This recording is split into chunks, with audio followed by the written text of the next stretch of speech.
What I'm going to talk about is choosing a fancy rabbit for 4-H or for your fair.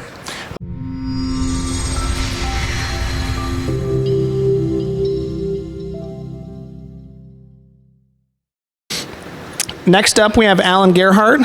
Allan is an ARBA judge as well. He's also a nationally known Dutch breeder, having won numerous times at the national level for Dutch. And he's going to be talking about how to select show stock for fancy breeds, as well as breeding stock to achieve the goals that you want to have for your rabbit project. But go ahead and take it away, Allan. Thank you, David. Again, like David said, I'm Al Gerhart. I'm from Hamilton, Ohio, Southwest Ohio. I've been raising Dutch for 25 years or so. I've been an ARBA judge for 14 years.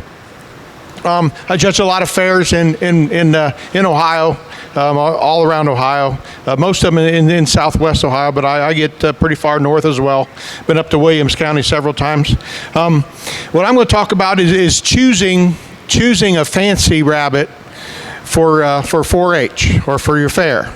The first thing you need to do, I think, is get you a standard of perfection and study that. Okay, study that, look at that, and pick out what breed you want, and study that standard of perfection so you know what you're looking for when you go pick out a rabbit.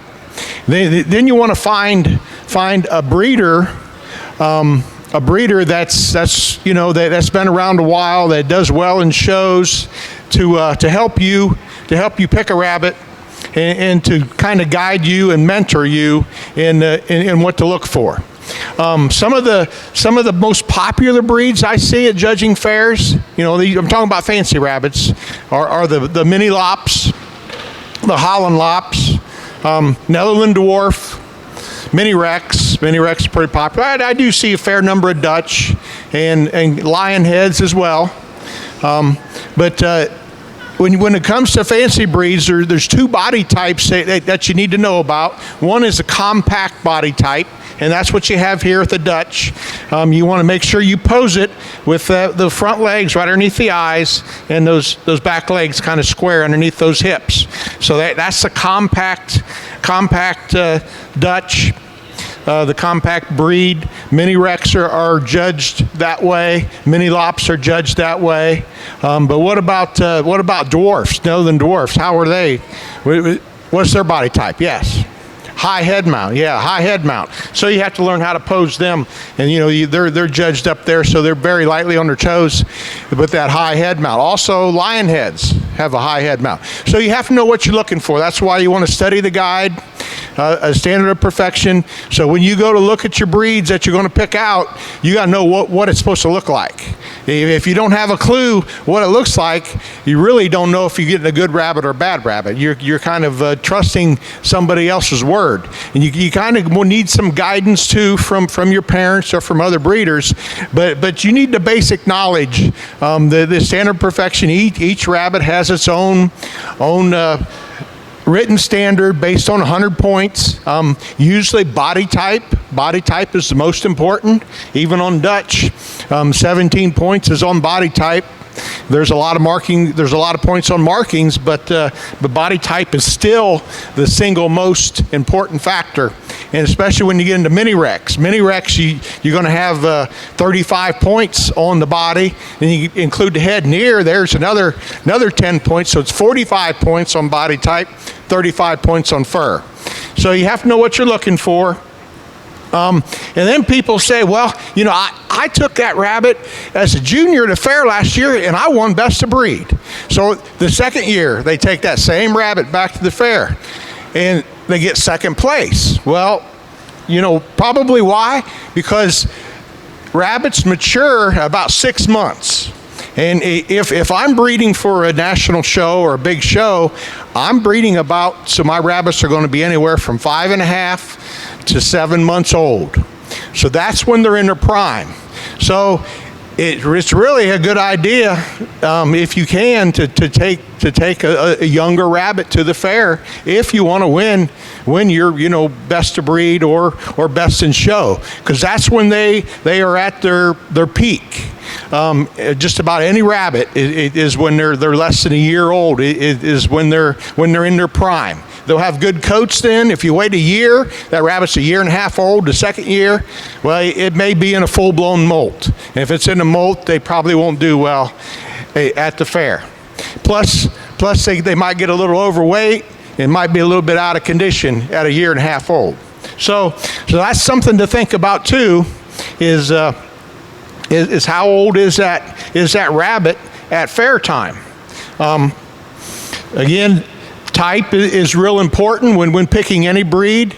You look at that type first, and then you want to make sure that you pick a variety that's recognized. There's a lot of what we call backyard breeders out there, especially when you get into some certain types of breeds like baby lion heads. There's a lot of lion heads out there that people like to breed them and they like to sell them. So I'd be aware and be wary of some of those backyard breeders. Make sure you get your stock from somebody who's showing those rabbits and actively breeding towards the standard of perfection.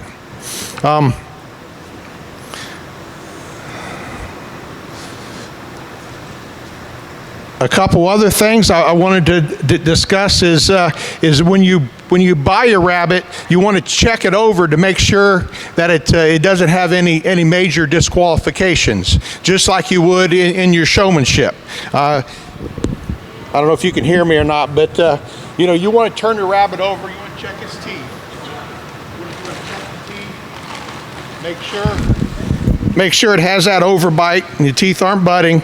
You want to make sure it has the 5 toenails in the front, 4 toenails in the back.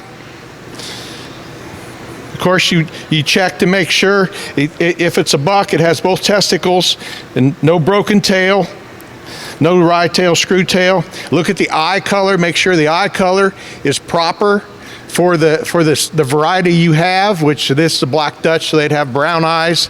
And a lot of Dutch have freckles, so you want to make sure that there's no freckles in the nostrils or on the lips or anything like that. And you want to make sure there's no spots in the eyes and in proper color. So that's one thing you can do, and also check the ears, make sure you have ear canker, and you're going to have the rabbit tattooed as well. If you're going to be showing it at the fair, the tattoo needs to be in the left ear. Sometimes the breeder will do that for you. So any questions on choosing a fancy rabbit for the fair? I got a comment. Okay. So notice how he was going through and doing all the showmanship steps, right?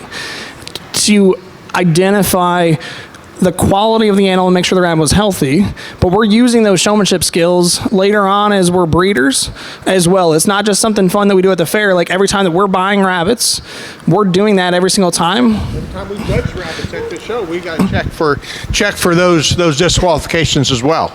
So yeah, it's very important to know that, and you don't have to.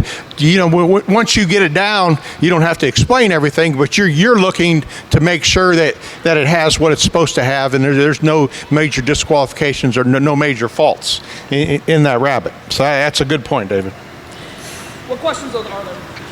Any other questions about choosing a fancy breed for fair?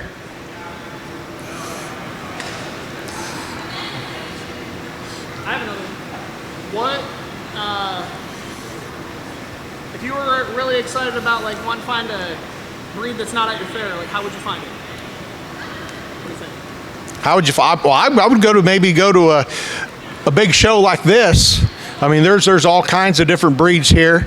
So you could go to the mini convention. You could go to the national convention, the ARBA convention, which is going to be in Indianapolis this year. Every breed's going to be represented there. And you also want to be a member, probably look into being a member or look into being in the National Specialty Club.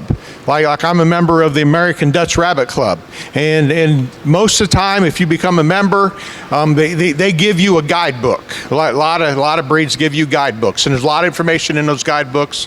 You get a hold of the president of the national club or your state club, and they can help you a great deal in guiding you towards breeders or towards the right people to pick that breed that you want to show at the fair.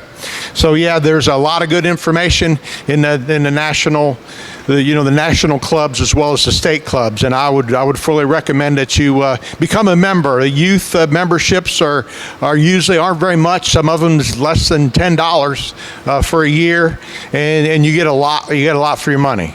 And you can also get, if you start going to shows, you can get sweepstakes points and things like that, and meet a lot of cool friends too as well. Any other questions?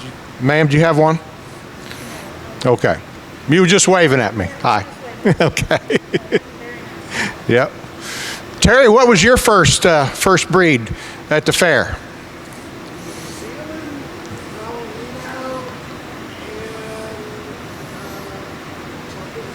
Chocolate Havana. So there's a fancy breed, Havanas, and I didn't mention those. Those are very, very good breeds to start off with.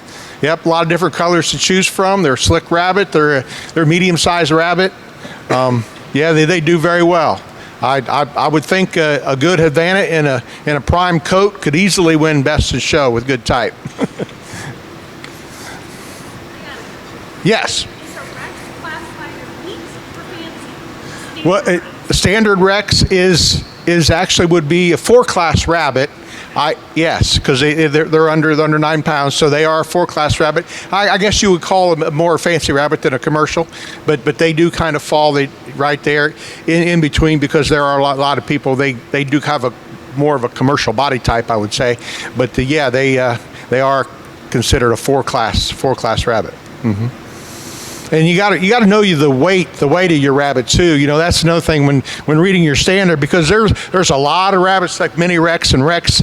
You know, they're too big for a mini Rex and they're not big enough for a Rex. So there's a lot of rabbits that fall in between there.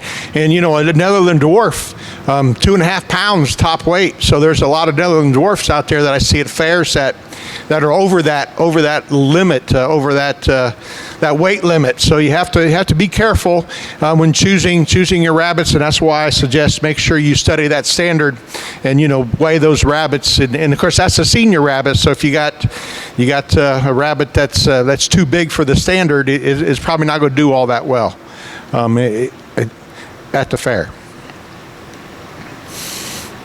Well, thank you very yes.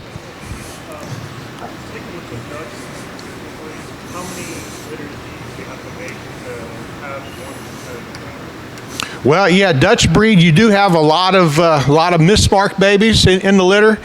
Typically, when I raise them, I'll have about a third of my rabbits that I raise will be marked, will be showable, a third. So if I have a litter of 6, probably 2 in that litter will be showable, and that's kind of an average, and that's just showable, where the markings aren't disqualification. They're still going to have some faults, they're going to have a biased saddle, or one stop might be longer than the other, or something like that.